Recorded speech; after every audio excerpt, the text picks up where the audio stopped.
What is going on, everyone? Welcome back to the channel, where today we are going to be finally continuing our read-through of Moby Dick. This is Chapter 5, Death to Moby Dick. As our ship moved southward and we hit warmer weather, Captain Ahab came on deck more often, either to stand with his leg anchored in the hull or to sit on a stool fixed the same way. He'd often pace the deck unsteadily. Sometimes the restless pounding of his leg upon the wooden deck at night would keep us awake. When Stubb half-jokingly asked him to cover the ivory the next night he felt like pacing the deck, Ahab turned on him. "Down, dog, into thy kennel," he shouted. Stubb was speechless for a moment. "I am not used to being spoken to in that way, sir. I do not like it, sir," he said. "Then be called 10 times a donkey, and be gone, or I'll clear the world of thee." Ahab advanced toward him threateningly. Stubb retreated, muttering to the men as he walked by, "I don't know whether to strike him or pray for him. Is he mad? And what can be on his mind that lets him stay in bed only 3 hours a day, and even then he doesn't sleep? The steward says his bed's always rumpled and his pillows hot as a baked brick. He's full of riddles, that one." One morning after breakfast, Ahab's steady step was heard as usual. The dents made by his ivory leg on the deck looked deeper than usual, as if his nervous steps that morning left deeper marks. His forehead, too, was lined as if one constant thought had kept him always awake. All day long he paced the deck. Suddenly, near the close of day, he stopped by the bulwarks and commanded Starbuck to send everybody aft. The mate was surprised at this strange order for the crew to gather at the rear of the ship. Ahab continued to pace, unmindful of our curious whispering. Finally, he cried out, "What do you do when you see a whale, men?" "Sing out for him," came the answer. "Good. And what do you do next, men?" "Lower away and go after him." "And what tune do you row to, men?" "A dead whale or a stove boat." Ahab's face grew happier and more approving with every shout. Then he took out a bright coin and called for a hammer. "Look ye, d'ye see that Spanish ounce of gold? Whosoever of ye sights a white-headed whale with a wrinkled brow and a crooked jaw, whosoever of ye sights that white-headed whale with 3 holes punctured in his starboard fluke, look ye, whosoever of ye sights that white whale, he shall have this gold ounce, my boys." "Hurrah, hurrah!"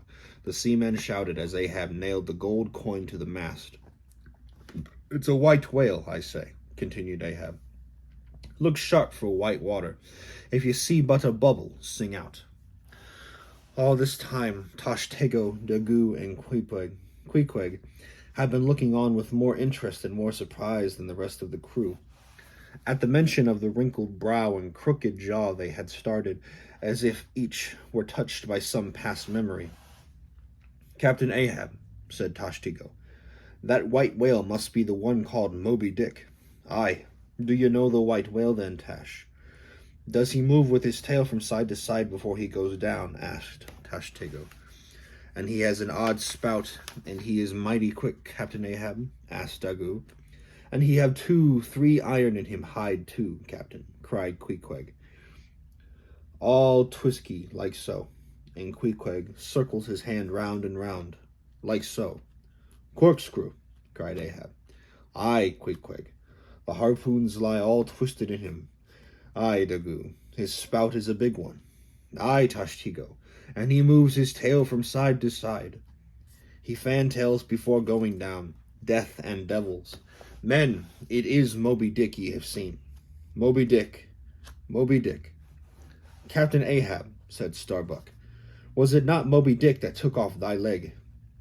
"Aye, it was that cursed white whale who gave me this dead stump I stand on now, and I'll chase him round the Cape of Good Hope, and round Cape Horn, and round the flames of hell before I give up.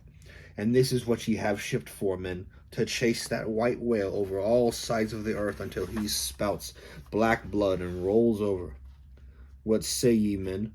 Are ye brave enough to join hands in it now?" "Aye, aye," shouted the harpooners and seamen. "God bless ye, men," Ahab half sobbed, half shouted. "Steward, go draw some rum for the men." Then, seeing Starbuck standing silently, Ahab asked, "Why do you look so glum, Starbuck? Won't you chase Moby Dick?" "I am game for his crooked jaw and for the jaws of death too, if it comes from the whaling business we follow. But I came here to hunt whales, not for my captain's revenge." Starbuck alone opposed the captain, but of course he would not rebel. "God save me, God save us all," he murmured softly. Ahab ordered a big pewter drinking mug filled with rum. "Drink and pass," he cried, handing it to the nearest seaman. "Long swallows, men. 'Tis hot as Satan's hoof. Well done. Almost drained. Steward, refill." Next he called for the 3 mates to come forth. "Cross your lances that I may revive a noble custom of my fishermen fathers," he said, gripping the 3 irons at their crossed center. He gazed deeply from Starbuck to Stubb and from Stubb to Flask, as if to fire them with his own fiery enthusiasm. The mates looked away from his strong, mystic stare. "Down with your lances." Then Ahab turned to Queequeg, Tashtego, and Dagu. "And now, my 3 valiant harpooners, detach the poles from your weapons, men." Queequeg, Tashtego, and Dagu slipped off the iron tips of their harpoons and turned them upside down, with the hollow openings facing up. "Filling them like goblets," Ahab ordered. "Drink, ye harpooners, drink and swear. Death to Moby Dick. God hunt us all if we do not hunt Moby Dick to his death." So that was chapter 5 of Moby Dick. If you all enjoyed this video, please remember to leave a like, comment, and subscribe to the channel to see more content just like this in the future. As a reminder, our 450 subscriber celebration live stream is this Friday at 10 p.m. U.S. Central Time. So mark your calendars for that time, and please show up. I'll be playing some games, interacting with all of you in the comments section, and having a generally fun, great time. So please, this Friday, August 19th, at 10 p.m. U.S. Central Time. Once again, thank you all for watching. Until next time, bye.